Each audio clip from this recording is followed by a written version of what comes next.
kemudian kita serbani, kita jubahi.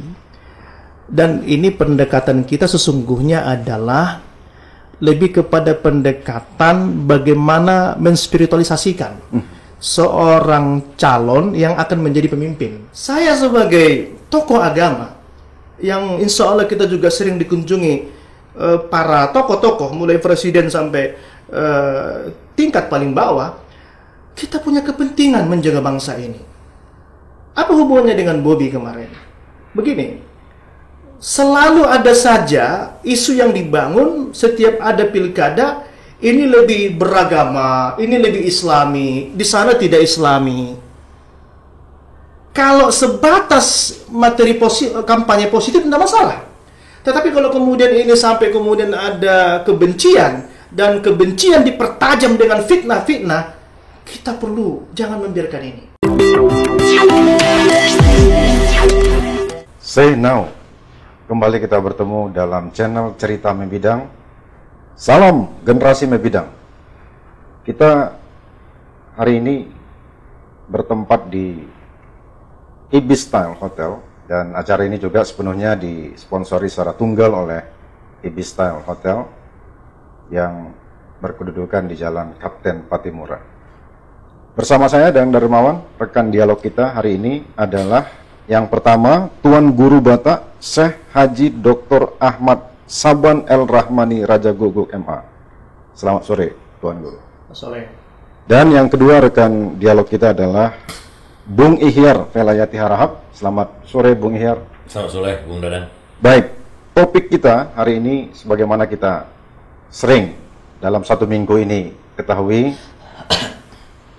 pandemi dan pilkada di tengah-tengah kita hari ini adalah dua perhelatan yang tiba-tiba dipersatukan oleh Yang Maha Agung, oleh alam, dan hari ini kita hadapi secara bersama-sama. Kita hari ini membahas dari berbagai perspektif, terutama perspektif spiritual. Mungkin ada baiknya para generasi Membidang melihat hal-hal yang sebetulnya mungkin tak kelihatan. Atau kita juga bisa dari perspektif politik, kita tahu bahwa pandemi dan pilkada ini sangat luar biasa dicermati oleh berbagai kalangan, terutama di Indonesia, khususnya hari ini di Sumatera Utara, dan lebih khusus lagi adalah di Kota Medan. Baik, Tuan Guru Syekh Haji Dr. Ahmad Saban El Rahmani Raja Guguk. Kita tahu hari ini banyak sekali masyarakat kita yang terpapar. Sudah lebih dari 250.000 orang di Indonesia, dan bahkan Sumatera Utara menjelang 12.000, Tuan, hari ini angka terpapar. Bahkan hari ini kita tidak tahu apa sebetulnya yang terjadi dengan situasi hari ini. Yang kita tahu hari ini faktanya ekonomi dunia hancur. Kemarin diberitakan 15 triliun US dollar yang sudah terkoreksi hari ini di seluruh dunia. Bahkan di Indonesia 3,5 juta orang kehilangan pekerjaan. Hampir semua negara membatasi ekspor maupun impornya. Dan kita tahu ancaman serius kita, kata Sri Mulyani, adalah kuartal ketiga kita ini sudah tinggal minus 2%. Bahkan diprediksi kalau ini juga tidak ada perubahan yang berarti, kita akan menghadapi resesi yang juga tidak kalah peliknya ke depan. Di samping itu juga upaya-upaya terus diberlakukan. Pemerintah juga sudah secara sangat serius mencari vaksin di berbagai negara. Kemarin bekerja sama dengan Sinovac dari China dan juga ada dari Inggris. Tapi namun demikian, kita mencatat bahwa situasi ini tentu ada latar belakangnya, tentu ada hal-hal lain sebetulnya yang mestinya bisa kita petik hikmah di balik ini. Menurut Tuan Guru, bagaimana situasi soal pandemi kita hari ini? Baik, terima kasih, Bung Dadang. Wabah yang sekarang sedang melanda ini merupakan pandemi global. Jadi ini melanda seluruh dunia. Oleh karenanya perspektif kita ini tidak bisa sempit, bahwa ini pandemi global yang mengkhawatirkan seluruh belahan dunia, dan kemudian kita lihat kemudian secara lebih ke dalam perspektif kebangsaan atau keindonesiaan kita, bahwa pandemi ini telah membuat seluruh tatanan kehidupan kita menjadi sulit. Oleh karenanya, saya menganalisis bahwa memahami pandemi ini selain perspektif global dan perspektif lokal kebangsaan kita, tetapi juga adalah yang paling terpenting bagaimana kita sebagai umat beragama untuk melihat dari perspektif teologis. Baru nanti kita akan kembangkan pada perspektif sosiologis, bahkan ekonomis, bahkan perspektif medis, bahkan sampai kepada perspektif yang lebih kecil lagi, yakni perspektif kehidupan lingkungan atau rumah tangga. Memang ini cukup luas pembahasannya, tapi saya menganalisa begini: jangan sampai kemudian dunia atau bangsa Indonesia secara khusus kita, bahkan kita turunkan lagi Sumatera Utara, kalah dengan pandemi ini. Jadi kita harus yakin bahwa musibah ini bisa kita lewati dengan baik dan terukur, asal pendekatan kita tepat. Kita ingin masuk dulu kepada perspektif yang lebih besar, teologis, karena saya kira kita konsentrasi di situ, dan bangsa Indonesia kan mayoritas berpenduduk Muslim. Begini, kalau kita lihat di dalam Al-Quran, Tuhan sudah menjelaskan bahwa tidak terjadi satu musibah baik pada alam ini, bahkan pada dirimu, kecuali telah tertulis dalam kitab Tuhan. Kalau ini kita kembangkan lagi nanti, bahwa terjadi musibah kerusakan juga akibat perbuatan manusia. Kalau ini kita kembangkan dalam perspektif sejarah, bahwa terjadi beberapa malapetaka, itu sesungguhnya karena diundang oleh perbuatan manusia. Karena ini pandemi global, saya melihat memang sekarang ini dunia sudah mengarah kepada ketidakberimanan. Saya melihat dunia sekarang sudah mulai tidak beriman. Jadi kalau perspektif teologis, kembali kepada bangsa kita secara khusus, saya berpikir bahwa resep yang paling utama yang harus kita lakukan untuk melawan pandemi ini adalah kita introspeksi total, muhasabah, yakni pendekatan langit, bahwa kita harus sesama anak bangsa bersama pemimpin bermunajat, berdoa agar bala ini bisa berhenti, dan kemudian kita melakukan introspeksi total. Apa yang salah dengan kepemimpinan kita?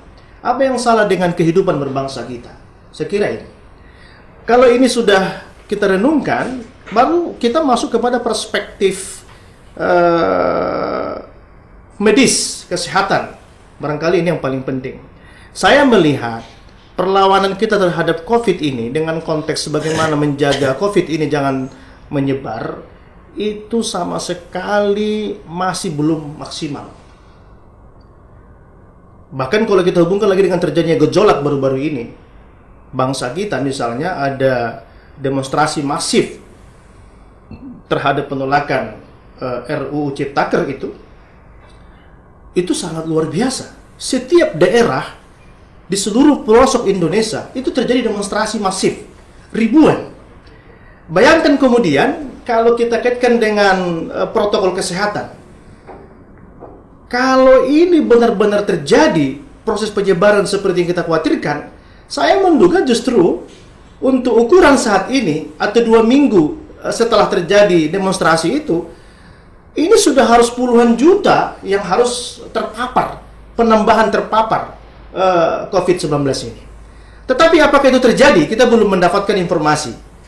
Artinya adalah proses kita untuk kemudian melawan COVID ini, saya kira itu belum maksimal. Atau kemudian jangan-jangan COVID ini sesungguhnya tidak seperti yang kita takutkan. Nanti kalau kita kaji dengan misalnya perspektif ekonomi misalnya, mulai dari bagaimana pemerintah menganggarkan pola penanganan terhadap COVID ini yang menghabiskan kurang lebih triliunan, sampai kepada kesulitan tenaga kerja, kesulitan ekonomi, makin luas lagi. Coba kita renungkan, kalau sebesar itu dana yang sudah digelontorkan, tetapi kemudian kita melihat bahwa proses penanggulangannya tidak efektif, ya jangan-jangan memang tidak ketemu ini antara yang ditakutkan pemerintah, anggaran yang dikeluarkan, dengan realitas COVID yang terjadi sebenarnya. Jujur kalau kita melihat, kalau pendekatannya perspektif medis dan keuangan tadi itu nggak ketemu dong. Ya sampai hari ini kita lihat, coba kita lihat kondisi ekonomi dan kondisi kesehatan yang terjadi di masyarakat. Bisa dikatakan bahwa untuk masyarakat di kabupaten kota, di daerah, saya kira relatif masih minim lah. Yang kemudian kalau kita pahami COVID ini sebagai sebuah wabah yang menyeramkan. Saya kira ini, meskipun kemudian ada yang terpapar. Dan kalau kita membuat lagi nanti variabelnya, yang terpapar ini yang kemudian sampai meninggal berapa orang gitu loh. Kalau pusat-pusat kota, ya kita maklumi barangkali seperti Medan, Jakarta. Oleh karenanya di situ ada persoalan. Lantas apa sikap kita? Bagaimana kita memahami ini? Yang pertama, harus ada penanganan secara integratif. Jadi pendekatan teologis, pendekatan spiritual disatukan dengan pendekatan sosiologis, pendekatan kemudian kesehatan dan pendekatan ekonomi, ini harus sejalan. Tidak boleh timpang. Karena pada realitasnya masyarakat kita di bawah sudah nggak peduli lagi dengan protokol kesehatan ini. Kenapa? Karena berbenturan dengan kehidupan ekonomi. Dan kita lihat saksikan memang rata-rata yang tertimpa oleh COVID ini justru kalangan-kalangan dalam tanda petik yang mapan, yang elit. Saya kemarin mendapat ada beberapa penjelasan dari seorang dokter ya, saya lupa namanya. Dia katakan bahwa justru COVID ini banyak menyerang hanya kalangan-kalangan tertentu, elit, yang dia tentara imunnya katanya lemah. Justru di kalangan masyarakat, petani, nelayan, atau pekerja keras, ini justru tidak terlalu berbahaya. Oleh karenanya, kita perlu evaluasi sesungguhnya cara menangani itu. Dan kembali kepada perspektif spiritual tadi, bahwa kita harus yakin COVID ini bisa kita lewati, bahwa insya Allah ini bisa kita lawan dengan memperkuat iman dan takwa kepada Allah. Karena dengan memperkuat iman dan takwa itu bukan saja kita minta COVID ini berhenti, tapi juga barangkali kita juga akan menemukan kekuatan diri, kekuatan batin, kekuatan imunitas. Saya kira ini sementara jawaban saya. Baik, Tuan, satu lagi Tuan. Kita tahu pandemi ini juga sudah satu masalah besar di tengah-tengah kehidupan kita. Secara global sebagaimana yang kita tadi kemukakan juga punya masalah. Namun kita juga secara spiritual ternyata justru punya kekuatan untuk melawannya. Namun hari ini kita ada satu lagi nih ditambah Tuan. Kita melawan COVID, tapi hal yang pada saat yang bersamaan, hal kita ada juga pilkada yang beriringan berjalan dengan COVID. Dan kita tahu pilkada ini secara serentak akan terjadi di 271 kabupaten kota di seluruh Indonesia, dan Sumatera Utara ada 21 kabupaten kota. Ada kurang lebih 57 hari ke depan, Tuan Guru, kita akan mencoblos, dan itu juga akan menjadi masalah tersendiri. Belum lagi berbagai soal di dalam menentukan calon pemimpin kita juga, itu juga bukan masalah kecil juga. Menurut Tuan Guru, di semua perjalanan yang beriringan bersamaan dengan kita ini, bagaimana hendaknya kita bersikap ini? Karena kita kan ada di tengah-tengah itu, Tuan. Saya lebih tepat menyebut ini bagaimana moralitas pilkada moralitas pilkada di tengah pandemik. Saya kira itu lebih tepat. Untuk bisa kita kemudian menemukan hubungan yang implikatif terhadap persoalan pandemi dengan pilkada ini, saya memang butuh informasi yang valid bagaimana kemudian efek dari demonstrasi yang masif kemarin terhadap pandemi. Iya, jadi itu kan saya kira itu luar biasa. Justru saya juga komplain di situ, bukan persoalan komplain konteks undang-undangnya, tapi momentumnya itu membuat masyarakat itu berbondong-bondong, ribuan tumpah banjir di setiap masyarakat dan kota. Demonstrasi itu yang saya takutkan adalah lebih kepada proses penyebaran itu. Dan andaikan di situ ada yang tertular, saya kira itu sudah lebih dari cukup untuk proses penyebarannya. Sangat efektif. Karena ribuan, bahkan ratusan ribu tumpah masyarakat di seluruh penjuru. Artinya, Tuhan ingin mengatakan harusnya dengan demo itu, omnibus kemarin itu, iya, akan terjadi ledakan misalnya gitu. Ledakan. Dan ini harus kita dapat dulu konfirmasi datanya. Nanti kita hubungkan lagi dengan, supaya ada korelasi dengan pilkada. Saya melihat begini, bahwa terjadinya konsentrasi massa itu tidak akan terjadi seperti yang kemarin. Pada pilkada itu mungkin kan sudah ada peraturan klaster ya, sudah dibatasi. Artinya saya melihat kalau nanti ini tidak terkonfirmasi, saya justru berpikir pengaruh pilkada itu terhadap pandemi, saya kira tidak perlu kita takutkan. Okay. Kalau kemudian ini tidak terkonfirmasi dengan situasi ini. Itu. Tetapi jika kemudian kita mendapatkan ledakan yang terjangkit wabah karena kemarin demonstrasi itu, maka ini menjadi hati-hati. Maka kita sudah mendukung ada undang-undang KPU, saya kira yang membuat klaster, membatasi harus pakai masker. Yeah. Saya kira itu sudah cukup positif. Tetapi lagi-lagi saya kira memang perlu kita juga melakukan pendekatan yang lebih integratif, saya kira. Saya berpikir kalau ini pendekatan kita hanya protokol kesehatan, maka alamat pandemi ini tidak bisa kita lawan. Harus integratif, Bung Danang. Saya kira itu. Baik, saya beralih ke Bung Ihyar Velayati, tapi kami sering panggil Bung Kaspor ini. Baik, Bung Ihyar, kalau kita lihat pilkada, situasinya saya kira sungguh sangat, menurut saya mengharu biru lah di Indonesia hari ini. Apalagi di Sumatera Utara. Tidak ada pembicaraan setiap hari menurut saya di media-media sosial tanpa pilkada. Bahkan 1 minggu ini viral. Bagaimana Bobi Nasution di Medan ini kemudian bersama Tuan Guru juga memakai jubah, dan itu luar biasa. Berbagai tanggapan. Di tengah-tengah pandemi, pilkada, isu juga luar biasa berseliwerannya, Bung. Gimana menurut Bung? Apakah ini sesuatu yang memang biasa-biasa saja dalam perspektif politik, atau memang juga mungkin saja ada ledakan juga di dalam pertumbuhan kesejajaran dari berbagai macam perspektif ini ya? Ada pilkada, ada pandemi, ada isu dan seterusnya. Gimana menurut Bung Ihyar? Ya, terima kasih Bung Dadang ya. Bung Dadang ini salah satu tokoh aktivis 98, salah satu tokoh. Ini teman sekaligus guru juga ini sebenarnya. Pertama, kalau menurut saya saat ini ada satu situasi yang bukan hanya dialami oleh Indonesia ya, tapi ini adalah global.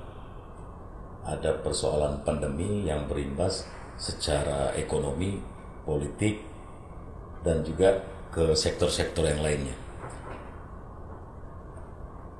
Dalam situasi seperti ini, saya sepakat dengan Tuan Guru dalam konteks global dulu. Karena ini adalah masalah global, maka sebenarnya penyelesaiannya adalah ini harus global, kerjasama. Integratif tadi itu ya? Iya, integratif bukan hanya dalam makna strategi, tapi dalam makna orang-orang negara Nggak bisa ini diselesaikan oleh Cina aja, nggak bisa diselesaikan oleh Indonesia aja. Ini harus diselesaikan oleh semua negara. Sehingga dalam berbagai perspektif, dalam berbagai strategi kesehatan, mencari formula virusnya, kemudian strategi ekonomi, bagaimana dalam situasi begini aktivitas ekonomi juga tepat tumbuh. Karena kalau aktivitas ekonomi tidak tumbuh, maka tidak ada penyerapan tenaga kerja. Kalau tidak ada penyerapan tenaga kerja, tidak ada daya beli. Kalau tidak ada daya beli, maka orang akan miskin. Kalau orang miskin, maka peluang menjadi terradikalisasi, sentimen-sentimen anti pemerintah bukan hanya di Indonesia, itu menjadi PR bersama. Tetapi dalam konteks kecil, di Indonesia, ada satu tahap memang dunia gugup. Satu tahap dunia gugup bagaimana menghadapi ini, terlepas dengan pro kontra atau isu yang mengiringi, ini konspirasi misalnya, atau juga ini tidak seperti yang kita bayangkan dramatis, atau memang ini real. Tetapi yang jelas apapun itu, ini berdampak secara ekonomi dan berdampak secara politik dan juga sektor-sektor lain. Untuk tingkat Indonesia kebetulan pandemi ini berbarengan dengan pilkada. Ada satu momentum masa jabatan di berbagai kepala daerah itu habis. Konsekuensinya, kalau masa jabatan kepala daerah habis, maka butuh legitimasi hukum dan legitimasi politik untuk mengelola pemerintah ini. Baik mengelola dalam aktor birokrasinya, baik pengelolaan dalam bidang ekonominya, baik pengelolaan. Ini satu dilema. Kemudian saya mendengar kita tidak bisa, ini bukan persoalan memilih ditunda atau tidak ditunda, tetapi bagaimana bisa menyelesaikan berbagai variabel-variabel problem-problem kesehatan, politik, hukum dan lainnya ini dengan tidak saling menafikan. Artinya apa? Pilkada tetap efektif untuk dilakukan atau pilkada ini tetap harus dilakukan, karena kalau tidak dilakukan maka akan timbul masalah legitimasi politik dan legitimasi hukum. Siapa yang akan menjalankan atau melaksanakan atau memimpin pandemi ini, program-program kesehatan, ekonomi ini? Kalau kemudian yang kedua, di satu sisi jangan sampai juga pilkada ini kemudian menyebabkan terjadi penularan yang masif. Makanya saya sepakat dan mendukung upaya pemerintah tetap melaksanakan pilkada, tetapi dengan protokoler kesehatan yang ketat, melalui social distance, masker, pertemuan terbatas, pertemuan berjarak. Di samping mungkin pilkada ini juga secara ekonomi terjadi penyerapan. Anggaran-anggaran yang kemarin sudah dialokasikan yang jumlahnya triliunan itu, dengan adanya pilkada itu ekonomi tumbuh, mulai dari spanduk, mulai dari nasi rantang, mulai dari event organizer, dan ini kemudian diserap oleh ekonomi konsumsi baik dalam bentuk apa, dan ini mengalir. Jadi saya melihat salah satu aspek pilkada ini berjalan bukan semata-mata persoalan legitimasi politik lagi, tapi ada persoalan ekonomi di situ. Dan justru saya melihat itu jauh lebih penting. Bayangkan kalau ini ditunda, maka yang sudah dianggarkan yang jumlahnya ratusan triliun itu silpa balik kemudian, dan ini dijadikan apa? Oke lah, nggak usah persoalan politik ekonominya. Tapi bayangkan dengan perputaran ekonomi, aktivitas pilkada dengan protokoler kesehatan yang ketat itu akan menyerap dana triliunan. Bayangkan aja, tanpa ada pilkada pun memang dalam situasi begini pemerintah mau bikin BPJS, bantuan sosial, memang zaman SBY ada dana sosial, dikasih cuma-cuma, digratiskan. Menurut saya intinya pilkada sebetulnya positif bagi kita. Positif. Paling tidak dari segi ekonomi tadi ya. Dari sisi ekonomi, dari sisi politik, persoalan kesehatan ini tidak saling menafikan. Jangan sampai pilkada, karena pemerintah pasti kan sudah mengukur tingkat efektivitas penyebaran. Ada protokoler kesehatan dimanapun di dunia itu masih jadi pakem. Jaga jarak, pakai masker, cuci tangan sebelum virus ditemukan. Masih ini. Iya. Sebelum vaksin. Sebelum vaksin ditemukan ini mungkin ketika ada vaksin ditemukan justru rapat-rapat juga nggak ada masalah, karena begitu agak demam makan obat selesai kayak demam biasa. Nah, kira-kira kalau menurut saya justru ini sudah diperhitungkan lah oleh pemerintah dalam berbagai aspek tentang pilkada ini. Kira-kira begitu. Baik, saya kembali ke Tuan Guru. Kalau kita lihat dalam hubungan politik dengan pandemi, Tuan, khususnya yang ada di Kota Medan, saya melihat, saya sempat singgung tadi, dalam 1 minggu ini, ketika Tuan Guru bertemu dengan Bobi, ya, yang dalam hal ini adalah salah satu calon, dan kemudian viral di mana-mana, meski dengan berbagai cerita dan bumbu-bumbu di dalamnya. Tapi yang mau kita tangkap di situ adalah ada makna spiritual yang sebagian orang melihat di dalam hubungan pertemuan kemarin itu, sebetulnya secara spiritual itu pula apa yang bisa terjelaskan atau Tuhan jelaskan sehingga pantas kalau demikian Bobi memang kita katakanlah secara simbolisasi dipakaikan jubah misalnya begitu, kemudian didoakan dan seterusnya. Menurut Tuan Guru yang terjadi pada saat itu sebetulnya seperti apa secara spiritual itu? Baik, dalam tradisi kita memang, dalam tradisi sufistik atau tarekat yang kita jalani selama ini, bahwa pemberian penghargaan, simbol-simbol sufistik terhadap tamu itu sudah lazim kita lakukan. Jadi kalau saya tidak salah dulu pun Pak Wagub datang ke Simalungun juga kita berikan, kita serbani. Ada juga yang kita berikan ulos. Kemarin waktu Pak SBY datang juga kita kasih ulos. Waktu Pak Kapolda juga datang kita kasih ulos. Dan tamu-tamu lain juga begitu. Ada yang kita kasih serban. Tapi memang ada yang kemudian kita serbani, kita jubahi. Dan ini pendekatan kita sesungguhnya adalah lebih kepada pendekatan bagaimana menspiritualisasikan seorang calon yang akan menjadi pemimpin.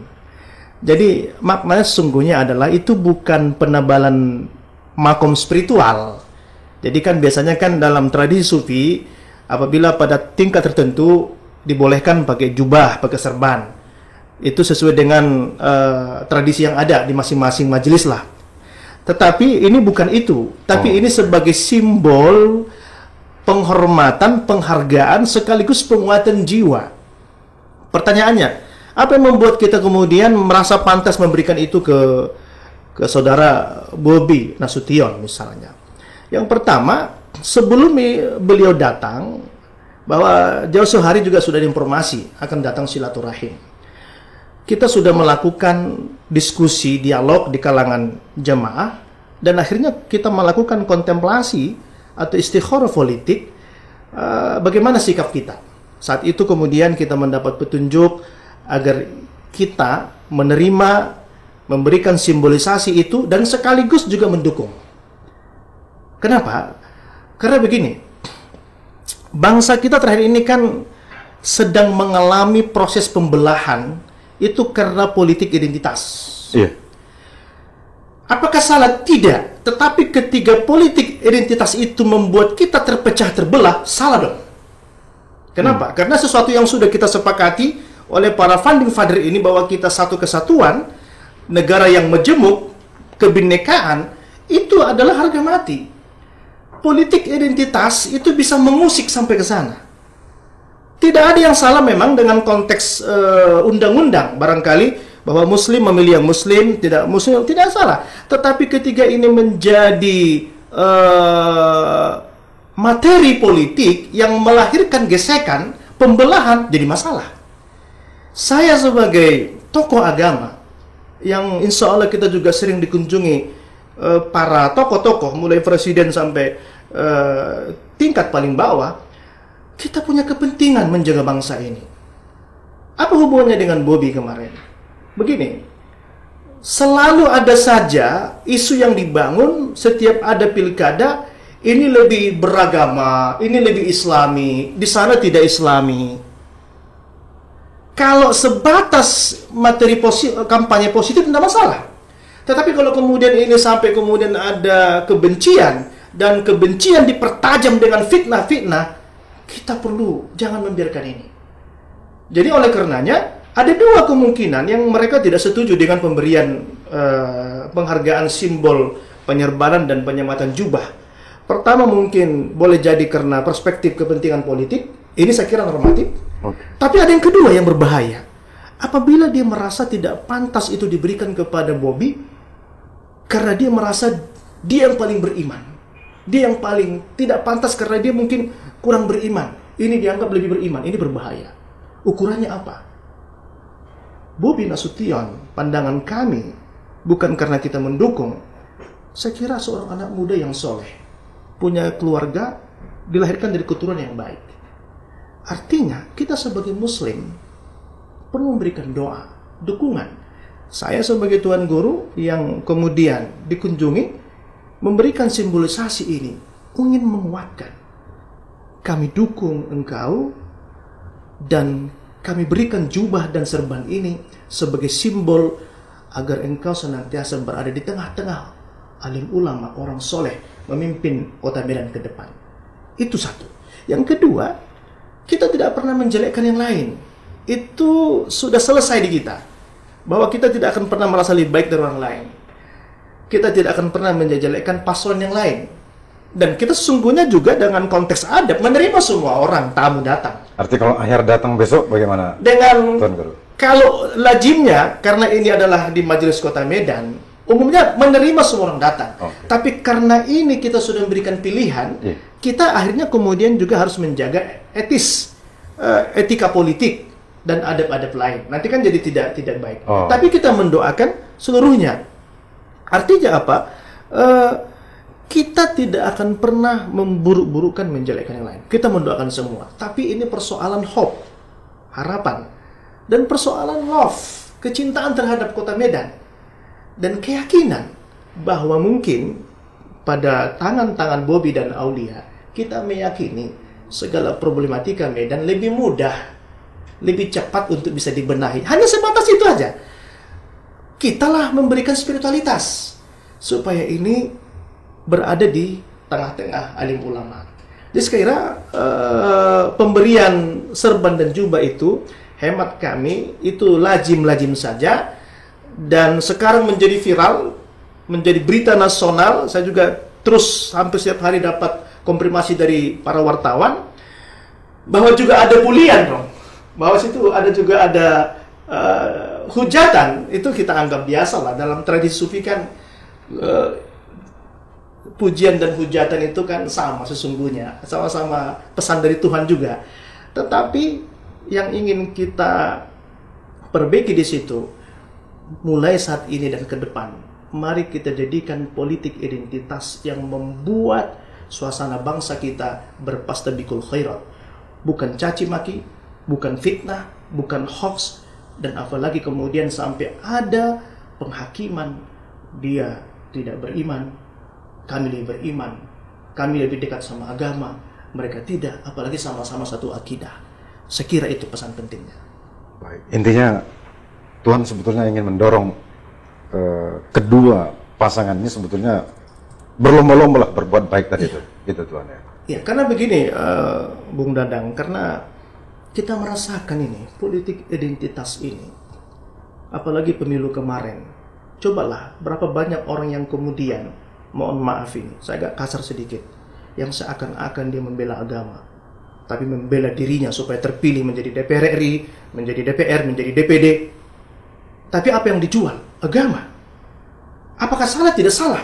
Tetapi kalau itu kemudian melahirkan keretakan, pembelahan, salah dong. Iya. Kita bisa menyaksikan kok orang-orang yang memanfaatkan agama ini untuk kepentingan politik. Bisa saksikan. Kalau kita bedah nanti kemudian kepala daerah yang kemudian mengatasnamakan pemimpin umat misalnya, coba kita bedah sekarang. Politik anggarannya berpihak kepada umat. Kalau hanya persoalan sholat, kita ini nggak pun pilkada, nggak pun jadi pemimpin, kita dari kecil udah harus wajib sholat. Itu kewajiban kita muslim semua mukallaf. Tetapi asal muncul pilkada, selalu ada itu. Ada semacam asosiasi bahwa diferensiasi sampai kepada bandit mungkin. Ini pemimpin umat, ini tidak. Apakah salah? Tidak salah. Tetapi itu pertanggungjawabannya besar. Pertanggungjawaban besar. Jadi semua kita diminta pertanggungjawabannya. Saya nanti di akhirat ditanya oleh Allah. Kau kemarin memilih pemimpin itu loh. Kau bilang dia baik pimpin umat, tapi nggak baik kata Tuhan. Kemana jawab itu? Jadi oleh karenanya ke depan itu mari kita perbaiki bahwa kita harus menjaga spirit religiusitas, iya. Tetapi harus menjaga kepastian bangsa kita ini tetap hidup harmonis berdampingan. Saya kira itu. Agama ini adalah inspirasi batin, bukan aspirasi politik. Saya setuju deh. Ini idiomatik vakum para pendahulu kita. Aspirasi batin, bukan aspirasi politik. Artinya adalah tidak perlulah orang terlalu tahu kalau kita ini pemimpin umat. Dia sering puasa Senin Kamis, dia sering ke masjid. Tapi nanti politik anggarannya nggak berpihak kepada umat. Kalau bahasa sufi katanya, di depan orang kau lawan setan, tapi dalam kesendirianmu kau sedang bercumbu-cumbu dengan setan. Ini nggak boleh terjadi. Saya kira itu. Baik, luar biasa. Jadi spiritual itu adalah suatu pesan-pesan yang sifatnya batin ya, betul Tuhan ya. Tak perlu digembar-gemborkan. Baik, Bung Kasper, ini ada 3 hal kalau kita lihat dan dengar dari Tuan Guru tadi. Ada pandemi, ada pilkada, ada spiritualitas, dan ada juga politiking di antara percaturan di tengah-tengah kita hari ini. Bagaimana Bung Kasper melihat secara politis apa sebetulnya yang terjadi dengan situasi yang 1 minggu ini muncul di berbagai media terkait dengan spiritualitas ketika Bobi Nasution dengan Tuan Guru bertemu dan kemudian mereka saling bertegur sapa dan saling mendukung, saling mengingatkan. Bagaimana Bung Kasper melihat hingar-bingar di tengah-tengah itu? Ya, terima kasih Bung Dadang. Yang pertama perlu kami sampaikan bahwa pertemuan antara ulama, para masai, tuan-tuan guru, para dai dengan Bobi itu difasilitasi oleh MMC, Medan Mulia Center. Medan Mulia Center. Pusat kemuliaan orang-orang Medan lah. Iya, seperti itu. Jadi sebelumnya kan ini bukan ujuk-ujuk. Jadi Medan Mulia Center itu adalah lahir dari berbagai diskusi dengan Akademi Islam, tokoh Islam, para alim ulama. Kita juga sempat sowan dan konsultasi dengan Tuan Guru. Itu di latar belakangi beberapa pilkada yang pernah terjadi di Indonesia dan di Sumatera Utara selalu rentan dengan politik sara, informasi hoak, fitnah, politik identitas, yang outputnya itu terjadi pembelahan dari mulai atas hingga akar rumput, dari mulai pejabat hingga abang becak sampai ke tingkat bawah, dan itu sembuhnya lama. Pengalaman 2017 pilkadanya di Jakarta, tetapi pertempurannya sampai ke Sumatera Utara hingga ke Spiongot sana, dan sampai hari ini. Sampai hari ini dilanjutkan dengan pilkada 2018 dan terakhir pilpres 2019. Jadi dampak dari pilkada yang menggunakan strategi atau tema-tema utama hoak, fitnah, politik identitas, politik sara itu sangat tidak efektif dan menggoyang sendi-sendi bernegara dan berbangsa. Atas dasar itu kemudian kita mencoba mendirikan Medan Mulia Center yang tujuannya menciptakan politik pilkada yang berkualitas tanpa hoak dan fitnah. Itu sebenarnya. Tetapi apakah berhenti di situ saja? Kita kemudian berharap selain pilkada yang berkualitas, menurut kita Medan yang sudah hampir 20 tahun pergantian suksesi kepemimpinan hingga 3 kali dan tercederai dengan kasus hukum hingga hari ini, persoalan utama di Kota Medan tidak selesai. Maka kemudian kita merumuskan siapa kira-kira yang menurut kita para akademisi tokoh Islam ini bisa membangun Medan ke depan lebih maju, lebih berkah, lebih kondusif, dan itu ada pada Bobi Apip Nasution dengan bibit, bebet, bobot yang dia miliki. Bibitnya dia seorang akademis, seorang sarjana terpelajar, bebetnya dia dari keturunan atau keluarga yang terpandang, bobotnya dia juga pernah selain terpelajar dia juga menggunakan atau menggeluti dan sukses di dunia usaha. Dan yang paling baik, dia bersih. Dia punya jaringan di tingkat nasional dan punya jaringan dengan pengusaha yang bisa membawa investasi di Kota Medan, dan ini menjadi basis dari beberapa pembangunan proyek-proyek besar, baik itu dalam konteks ekonomi maupun dalam konteks keumatan. Apalagi mungkin janji dia akan ada Islamic Center yang sempat tertunda 15 tahun dan yang lainnya. Dan bagi kita ini rahmatan lil Kota Medan, pilihan-pilihan dan hasil diskusi tersebut. Tetapi kita juga tidak berusaha menjelekkan, memfitnah, atau katakanlah memberikan informasi hoax tentang calon pasangan yang lain. Kita juga mengapresiasi. Jadi ada 2 kandidat pasangan calon di Kota Medan, maka kita mendorong masyarakat untuk memilih yang terbaik. Dan yang terbaik itu menurut kita Bobi Apip Nasution. Dan inilah lewat deklarasi Medan Mulia Center, kemudian dibarengi dengan acara silaturahim para tuan guru, alim ulama, masyayikh, dan juga para dai untuk bersilaturahmi mempererat hubungan silaturahmi antara ulama dengan calon umara. Dan Medan Mulia Center di sini sebagai salah satu elemen yang memfasilitasi, dan kita berharap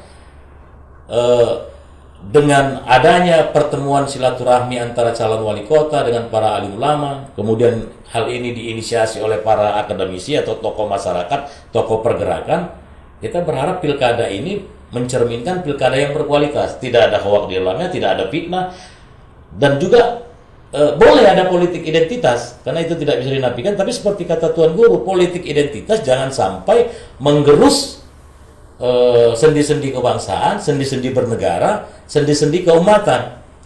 Orang bisa, Bobi bilang saya Nasution, representatif dari keluarga Muslim, itu dalam tanda petik kan politik identitas. Tetapi kan bukan berarti itu menggerus sendi-sendi keumatan, sendi-sendi kebangsaan, sendi-sendi bernegara. Dia menjelaskan faktanya. Yang tidak boleh itu kalau dia bilang saya mandailing Islam, kemudian yang non mandailing itu tidak Islam atau tidak Islami, kulturnya tidak Islami, hanya itu fitnah. Dalam beberapa hal kita juga mentolerir kampanye negatif, tidak ada masalah. Negatif itu dalam pandangan kita adalah kampanye yang membuka data diri pasangan calon yang pernah dia lakukan, yang tidak baik misalnya. Tetapi dia tidak boleh kampanye hitam. Kampanye hitam itu bohong. Fitnah ya. Nah, itu fitnah. Kalau kampanye negatif itu kan kampanye yang menjelaskan tentang hal-hal yang dilakukan oleh pasangan lawan itu memang kelemahannya. Karena memang saling mengkampanyekan, bukan hanya yang baik-baik, tapi apakah menjelaskan tentang ketidakmampuan pasangan lain itu negatif? Itu jadi dia tidak boleh menghilangkan fakta, karena fakta itu suci, Bung. Jadi tidak boleh kampanye hoax, fitnah yang tidak ada menjadi ada, yang ada ditiadakan.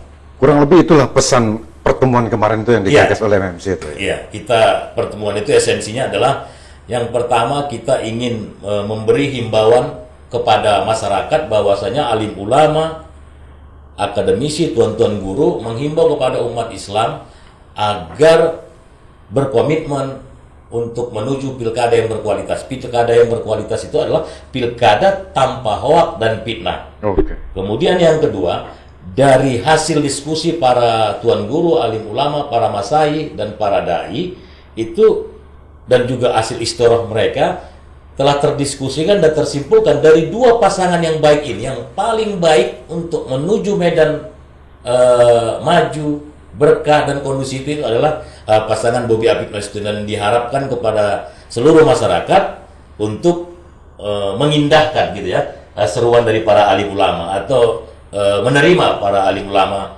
seruan dari para alim ulama. Kira-kira begitu sebenarnya pesannya, Bung Dadang. Baik, luar biasa. Tuan Guru Saban El Harmani, kita banyak sekali masih catatan di tangan saya, pertanyaan banyak sekali yang mau saya ajukan, cuma mungkin waktu kita Tuan yang sangat terbatas.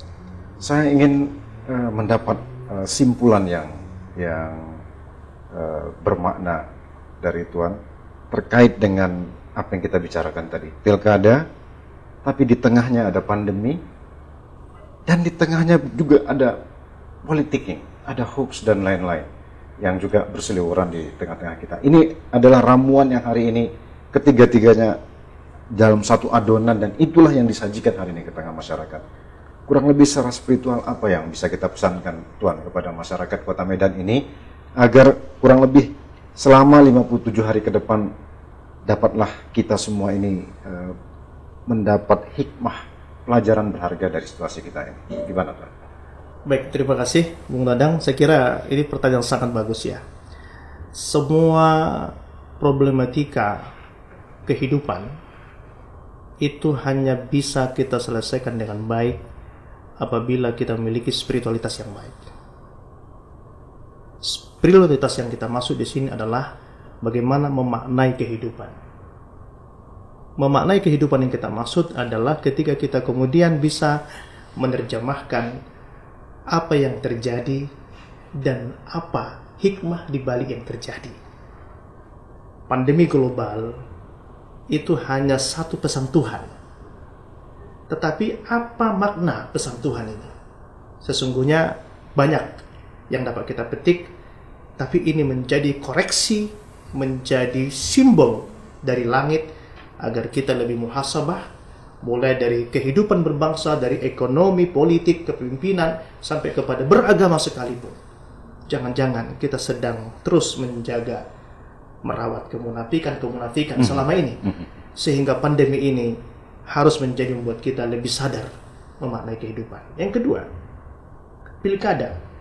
Pilkada sesungguhnya adalah instrumen, tetapi ini paling penting untuk membangun ke depan kehidupan berbangsa kita. Oleh karenanya, orang yang memiliki spiritualitas yang baik, dia akan menyikapi pilkada ini dengan pendekatan-pendekatan yang baik. Mari kita jauhkan segala bentuk prasangka, fitnah-fitnah, dan segala bentuk hal-hal yang membuat kita kemudian menjadi tidak baik. Yang terakhir adalah, pada akhirnya ini semua nanti akan mengarah kepada satu tujuan.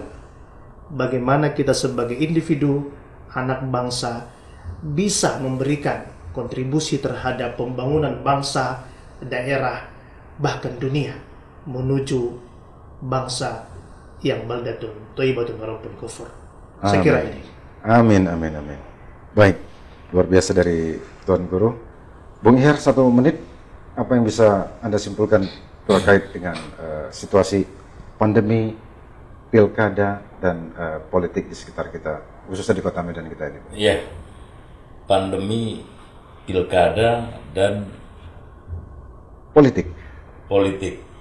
Ini realitas politik yang bukan semata-mata desain kita, tapi ada desain Tuhan atau di luar dari manusia. Dan pengalaman Indonesia, kita lebih atau pernah mengalami peristiwa-peristiwa yang bersamaan seperti ini, walaupun tidak sama persis, dan kita mampu melewati 48, 65, 98, dan semuanya bisa kita hadapi dan menjadi lebih baik. Dari ini adalah ujian dari